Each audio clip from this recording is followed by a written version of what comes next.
अमी सुर संघा, वास्तव में ये देव समूह त्वाम विशन्ति, आप में समा जाते हैं। केचित भीता प्रांजलया गृणन्ति, कुछ भयभीत हुए हाथ जोड़कर गुण गाते हैं। महर्षि सिद्ध संघा, महर्षिगण व सिद्धों के समूह। स्वस्ति इति उक्त्वा त्वाम पुष्कलाभि, कल्याण हो ऐसे बोलकर आपकी अनेक प्रकार से स्तुति भी स्तुवन्ति, स्तुतियां करते हैं।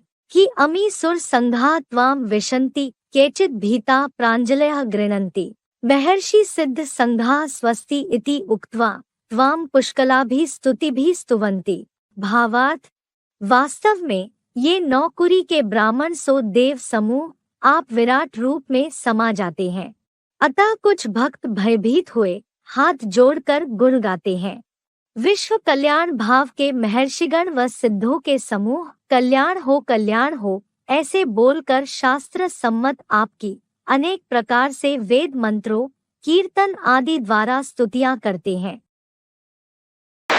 भारतवासी देवताएं जो द्वापर युग से अपन को हिंदू कहलाने लगे, वो हिंदू ही दूसरे धर्मों में कन्वर्ट होते हैं। दूसरे धर्म के जो पक्के होते हैं वो कभी और कोई धर्म में नहीं जाते, दूसरों की बातें भी नहीं सुनते, दूसरों का धर्म ग्रंथ भी नहीं छूते,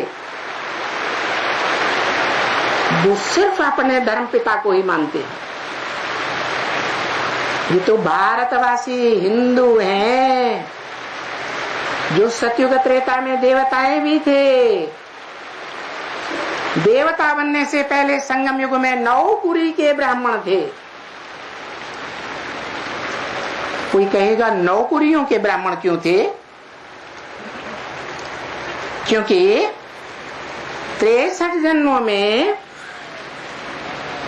जिन 9 धर्मों में कन्वर्ट होकर के जाते हैं, उन्हीं 9 धर्मों से कन्वर्ट होकर के फिर नौकुरियों के संगम युग में ब्राह्मण बनते हैं।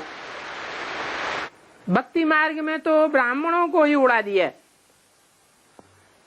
विराट रूप में देवताओं को दिखाएंगे, क्षत्रियों को दिखाएंगे, वैश्यों को दिखाएंगे, पांव समान शूद्रों को दिखाएंगे, ब्राह्मणों को दिखाते ही नहीं है। परंतु ये तो समझ की बात है कि ब्राह्मण बनने बगैर देवता कैसे बने। आपने बताया भक्ति का अंश रहेगा तब तो शरीर छोड़ने पड़ेगा, तब तो शरीर जब छोड़ने पड़ेगा, समझ में शरीर छोड़ने पड़ेगा। तो मान लीजिए बाप का महिमा चिंतन मन करके बाप का महिमा कोई लिखे, उसको गान करे, वो क्या भक्ति अंश है? महिमा लिखे, महिमा का गायन करे, महिमा दूसरों को सुनाए और प्रैक्टिकल जीवन में सत्यानाश कर दे, तो भगत हुआ क्या नहीं हुआ? वो तो दूसरे स्तर जो बोले उसको तो जब नहीं करेगा तो उसको ज्ञानी कहेंगे या ज्ञानी कहेंगे? अज्ञानी हो गया। ऋषि पवित्र को कहा जाता है। महर्षि जो बहुत पवित्र बनते हैं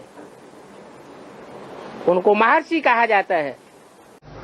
तो 9 लाख चाहे 16,108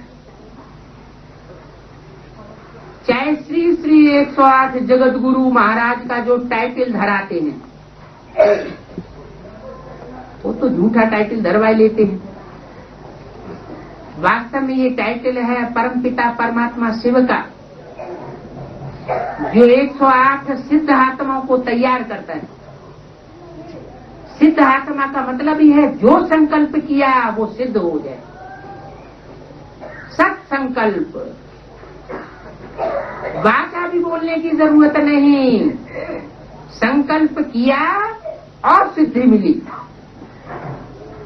ऐसी श्रेष्ठ 108 आत्माओं का जो पुरुषार्थ है वो कराने वाला बाप इस सृष्टि पर आया हुआ है। जिन श्रेष्ठ आत्माओं की माला हर धर्म में घुमाई जाती है, सिमरण की जाती है। जिस शिवलिंग में जो मूर्तिमान शंकर की आत्मा है वो शिव बन गई, शिव समान बन गई। शिव माने कल्याणकारी। ऐसे ही वो आत्मा भी इस मनुष्य सृष्टि का बीज रूप बाप होने से सारी मनुष्य सृष्टि का कल्याणकारी बन गई। किसी भी प्राणी मात्र का कल्याण चाहने वाली नहीं।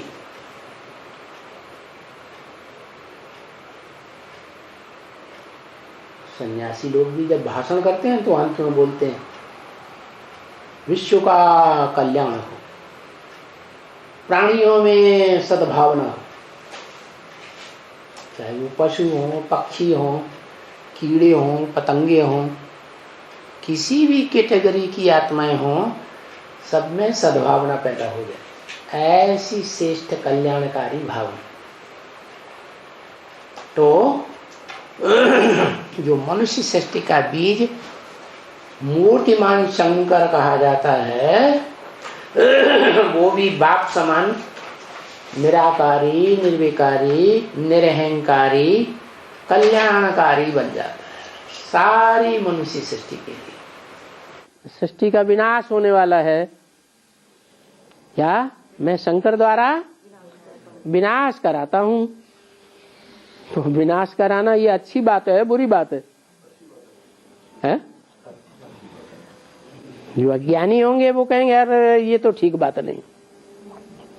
कितने लोग दुखी होंगे, सारा संसार हाहाकार करेगा, लेकिन हाहाकार कौन करेंगे? उन हाहाकार करने वालों के बीच में कोई जय जयकार करने वाले भी होंगे या नहीं होंगे? होंगे।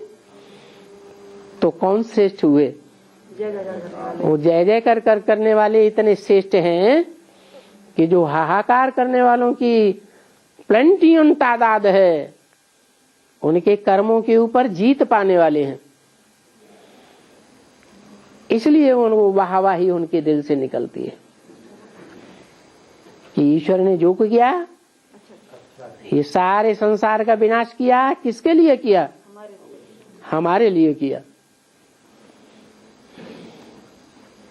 ये सच्चाई है या दुखदाई बात है? सच्चाई है। जो भी प्रोज और पोइट्री है, गद्य और पद्य है, उसकी विस्तार में समझा करके व्याख्या करना। तो वो जहां से शुरू हुई है, उस स्थान का नाम क्या पड़ा?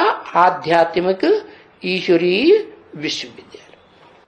सारी दुनिया की जनता को जो ब्रह्मा के मुख से वेदवाणी निकली, वो किसी को समझ में ही नहीं आती। आती है ब्रह्मा कुमारी को समझ में आती है?